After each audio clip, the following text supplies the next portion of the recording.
What's up, you guys? I'm back, and today we have Ringtone Apoko. Now it looks like Ringtone is mad with the fact that Kenyans continue to support Bahati despite knowing that he is no longer a gospel artist. Okay, now I'm sure by now you guys do know this. Bahati switched from doing gospel music to secular, and Ringtone is not happy about that. According to him, Bahati has always been a sinner but was hiding the gospel industry. Okay, he also said that the current behavior portrayed by Bahati is the real him, but now he's tired of pretending the best thing he can do is to serve the devil.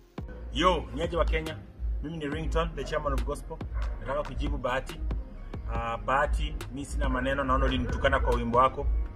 Lakini sina ngori, wewe ni boy wangu. Nataka kusema I'm proud of you Bahati, kwa sababu this time umeanza kufanya vitu za ukweli, unaanza kufanya dhambi kubwa kubwa venye unafaa kufanyia baba yako shetani ndiye afurahi. Na alafu pia nataka kuambia Wakristo waachane na Bahati. Bahati alikuit gospel. Sijui kwa nini Wakristo mnashinda Kenya kila siku Bahati. Fuata wasanii wa gospel. Hata nimetoa ngoma inaitwa Fagia hapo. Wakristo watch, mnashinda kwa Bahati. Bahati, do your thing. Wewe dhambi zako kubwa za shetani zifanye, ndio shetani afurahi. Wale wanafanya gospel, Wakristo fuata wasanii wa gospel. Achana na Bahati. Bahati, I'm proud of you. Do your thing. Tumikia shetani vizuri, ndio shetani afurahi. God bless.